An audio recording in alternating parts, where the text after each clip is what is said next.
To fa da zafinta domin kuwa sabon rikici ya kunno kai tsakanin 'yan kasuwar Farm Center da kuma 'yan kasuwar Kwari.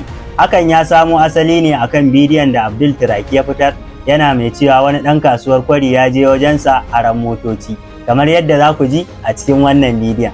Wani ɗan Kwari ne jiya ya zo wajen mu ya ce yana son mu bashi mota guda 3 zai je wani taro ya kare mutuncinsa ya haska bindinsa.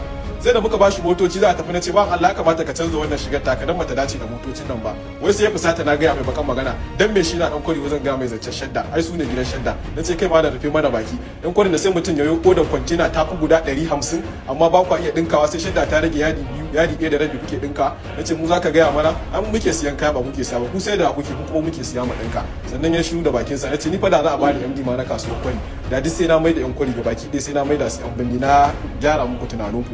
Saboda akwai masu karancin tunani amma duk da haka fa akwai masu haska bindin su akwai amma duk da haka za a ƙara buɗe muku tunaninku ya wuce haka.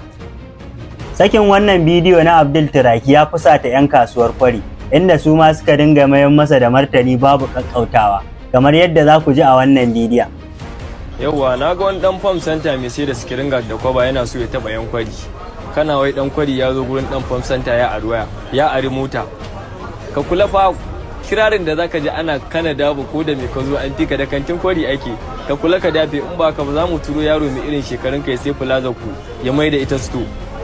Ina kuke yan Farm Center masu siyan shadda kala 2 ko kala 3 da kyar wanda za a yi ta sa ta ba tare da an wanke ta ba a jeduna ko suna ko wani tarurruka manya to ga dama ta samu na fito muku da wani sabon adashin gata wanda za ku dinga yi kuna tara kayan ku yadda ba ku tunani za su yawaita. Wannan dai rikici ana yin sa ne akan su wane suka fi wani birni tsakanin 'yan kasuwar Kwari da 'yan kasuwar Farm Center. To ina so masu sauraron mu ku raba mana wannan rigimar. Ku faɗa mana su waye suka fi iya birni tsakanin 'yan Farm Center da kuma 'yan kasuwar Kwari. Maɗe a comment section.